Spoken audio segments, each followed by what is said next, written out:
ఉల్టా చోర్ కొత్వాలోంకే డాంటే కాన్సెప్ట్ ఇప్పుడు ఆంధ్రప్రదేశ్లో పర్ఫెక్ట్గా నడుస్తుంది. ఆంధ్రాలో పుట్టి ఆంధ్రాలో పెరిగి ఆంధ్రాలో ఆస్తులుండి ఇతర రాష్ట్రాల్లో ఉద్యోగాలు చేస్తున్నటువంటి వాళ్ళు ఇతర రాష్ట్రాల్లో సెటిల్ అయిన వాళ్ళ ఓట్లలో రెండు రకాలు. ఒకటి వైసీపీ మద్దతుదారులు, రెండు తెలుగుదేశం పార్టీ మద్దతుదారులు. తెలుగుదేశం మద్దతుదారులైన ఇతర రాష్ట్రాల్లో ఉన్న వాళ్ళ ఓట్లు తొలగించడం కోసం వాలంటీర్ వ్యవస్థని అట్లాగే ప్రభుత్వ అధికార యంత్రాంగాన్ని ఎన్నికల సంఘాన్ని అడ్డుపెట్టుకుని వాడుకునే ప్రయత్నం చేసింది వైఎస్ఆర్ కాంగ్రెస్ పార్టీ.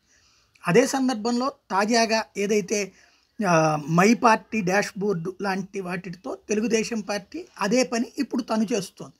వీళ్ళు ఇంటింటికి వెళ్ళి ఎవరింట్లో ఉన్నారు ఎవరు లేరు అన్నట్టు తెలుసుకోవడంతో పాటుగా అందులో వైఎస్ఆర్ కాంగ్రెస్ పార్టీ సింపథైజర్స్ అని తెలిస్తే వాళ్ళ ఓట్లు తీపిచ్చేటువంటి ప్రక్రియ వీళ్ళు చేస్తున్నారు. ఇద్దరు కూడా ఫామ్ 7 మనకు సంబంధం లేకుండా మన ఓట్లు తీసించే ప్రక్రియ వీళ్ళు చేస్తున్నారు.